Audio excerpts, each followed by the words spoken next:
Hello, my friends in the Valley. This is Mr. Ortiz, but you can call me Mr. Ortiz. Welcome back to going to school full time. And I know that some of you are really anxious to come back and some not so. It's going to be interesting to see how all this turns out. But I congratulate you for sticking it out. It was not easy to go through the virus and the shutdown and all that stuff, but here we are back at school. And the reason we're making you come back to school, because if you knew everything, we wouldn't make you go to school. So obviously, we go to school. And don't worry about it. I'm old and they still make me go to school. So know that you're going to go to school for the rest of your life and see it as a positive thing. I just want to congratulate you for surviving this last year or so. It was not easy on anybody. It was tough on your teachers as well. But here we are. We survived, and some of us are a little more beat up than others, but we're going to be okay. But one thing I know is that every kid that steps on this campus wants to be successful and wants to be happy.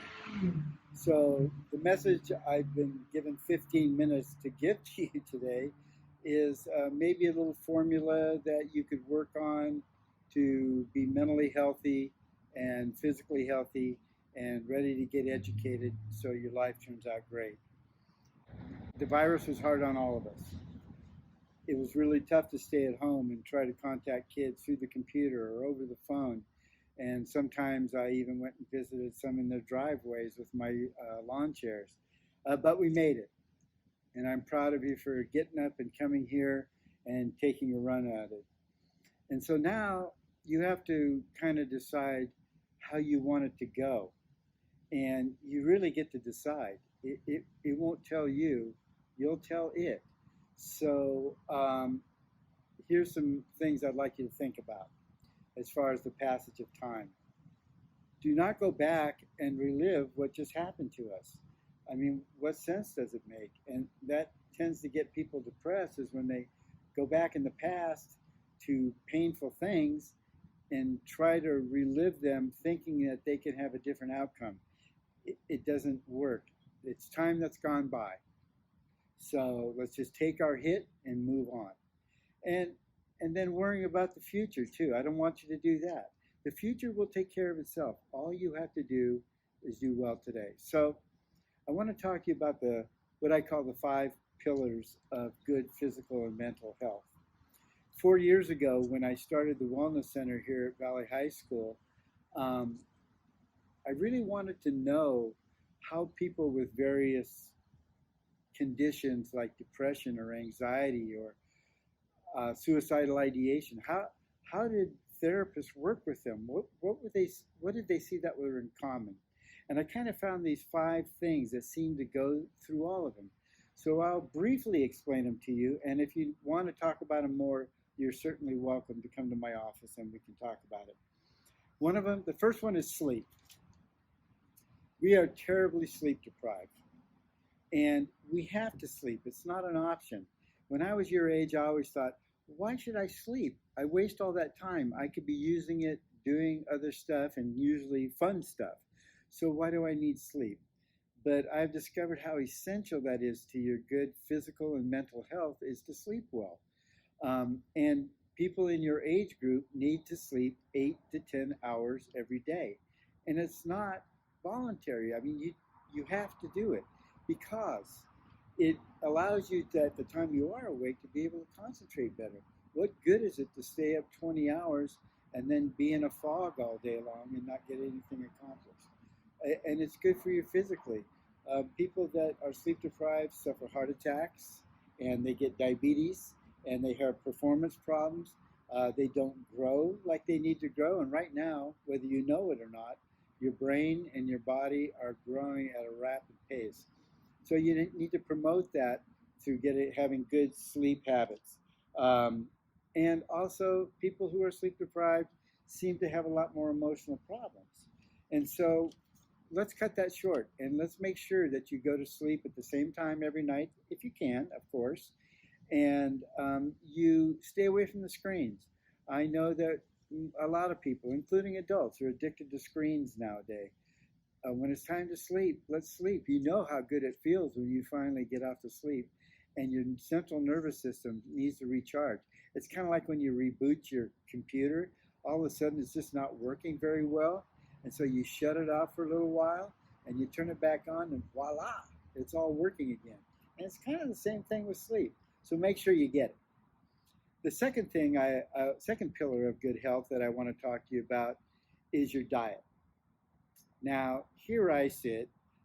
I have to confess, man, I like pizza and I like ice cream and I like cookies and I like sodas and I like a lot of things that aren't particularly good for me.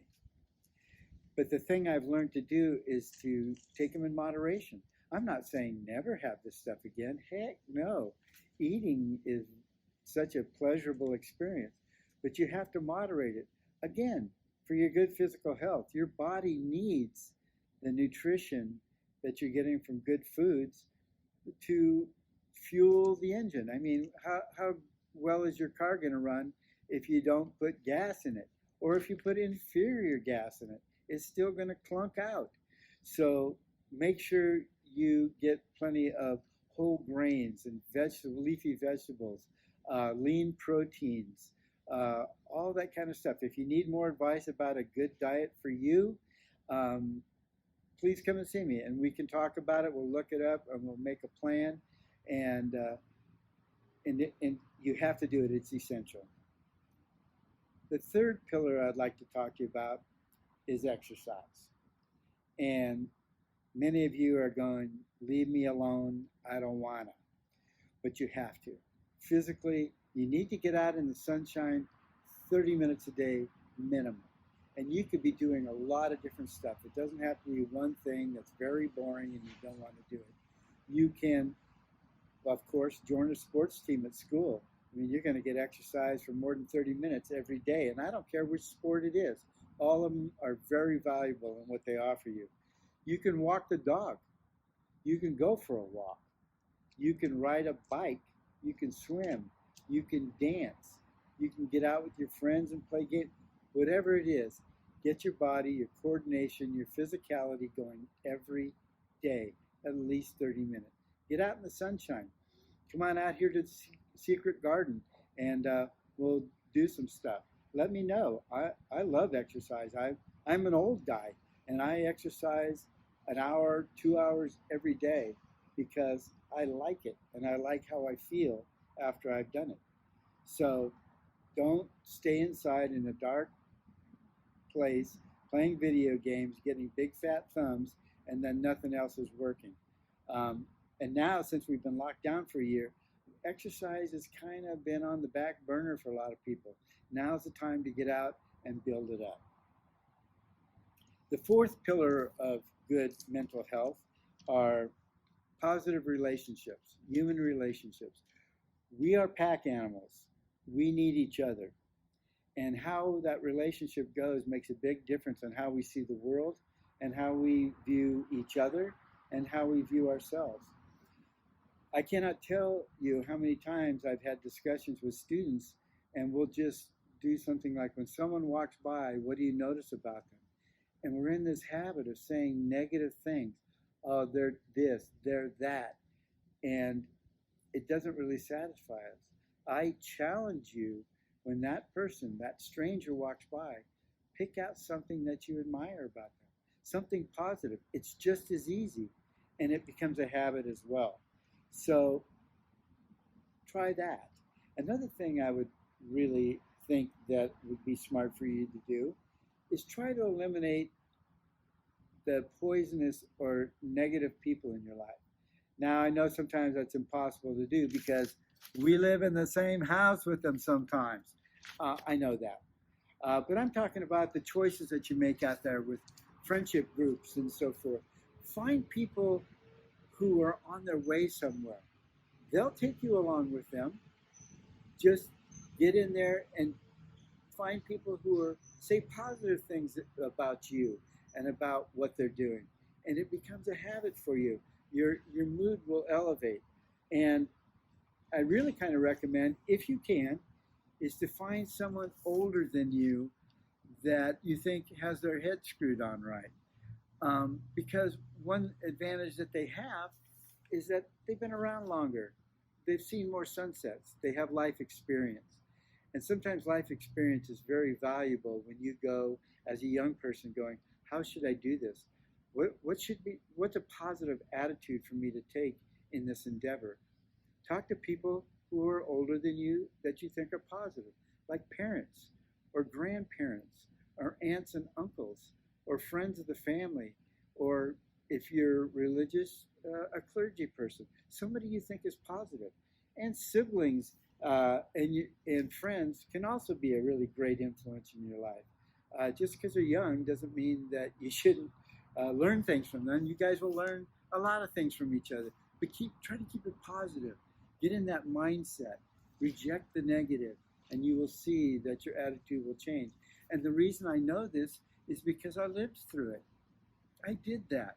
I was an angry young man, and my teenage years were not fun. I don't really particularly know what I was angry about. I guess I could think about it and find out. But it took a lot of time away from me where I could have been a lot happier.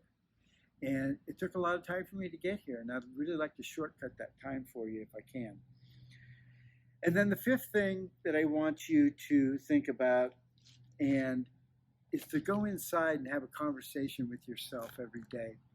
Now, quite often people find me standing around talking to myself, and they might think I'm crazy, and I'm not saying that I'm not.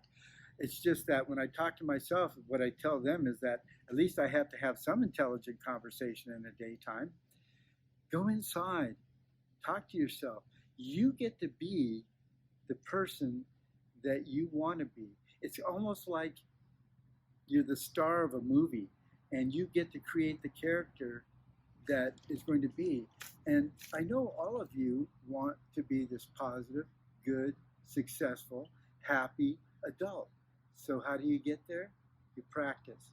You go inside and you have a conversation with your best friend, and your best friend should be the guy that puts your shoes on in the morning, about how you want things to turn out. Because you're going to be stuck with that person for the rest of your life. So let's improve them. Nothing is forever. If you're not feeling well, it doesn't mean that you're always not going to feel well. We can change that. And it takes a little work. So get in touch with your best friend, make some decisions about how you want things to turn out, and then practice. That's all you got to do. It's really pretty simple. I mean, if you want to be a good piano player, what do you got to do? You got to practice. If you don't practice, you'll suck. If you do practice, you'll become a good piano player. It's as simple as that. So if you want to be an intelligent, loving, kind, generous, compassionate human being, then you practice those things. And then all of a sudden, they become a habit. And you need to go inside and meditate every day. Bring yourself back to the present. Today is the only time that we really control. The past is time that's gone by and we can't do anything about it. And the future is time that's not here yet. And I'll bet you that an overwhelming, like 95% of the things we worry about in the future never happen. And we spend all this time worrying about things that aren't going to happen. What you need to enjoy is the moment that you are in. The moment that you're in right now is the most important moment of your life. It's the only one you can control. So learn to stay in the present. So what is offered to you? How can you get some of these things going? How can you nail down this diet thing and this sleep thing and this exercise thing? Some of you are really good at some of them and not so good at others. If you'd like to have a conversation about those things, I'm here for you. And so what you want to do is, if you need some conversation, come on into the counseling center, talk to your teacher about it, have them make a referral, refer yourself, come on in, make an appointment to say, yeah, I'd like to talk for a while about these things. Everything's on the table. So please come in. We're going to be having groups. Sometimes there's people that share certain things going on. Let's use an example of depression. you're feeling depressed. You think you might be depressed. We can have a conversation. We can have groups of other kids who are feeling the same thing. And together, you guys can discuss a path and support each other through this so that it isn't a permanent thing. So there will be groups being offered. You can come in and inquire about what kind, or we can even create one if we see a need. So please come in and have a conversation. Another thing is mindfulness. I'm a big proponent of mindfulness.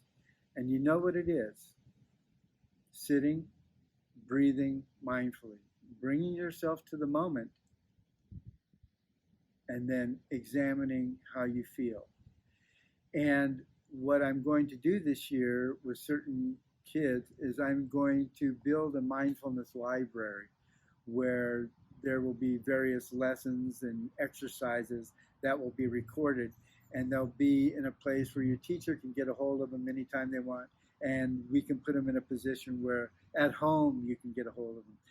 During the pandemic, many kids that I was talking to on the phone were really in need of some mindfulness lessons. So I created some YouTube lessons and recommended that you practice it with the people in your house.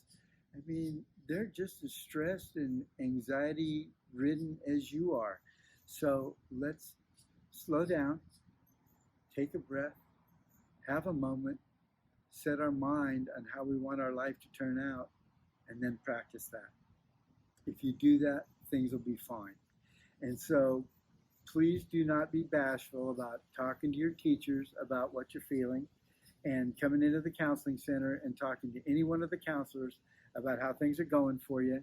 And we'll work on getting you back on track so that 20 years from now, 30 years from now, which you don't think will ever happen, that it'll be here just like that, you're out there living your best life, getting up every day, enjoying what you do all day long, and making a point of being happy.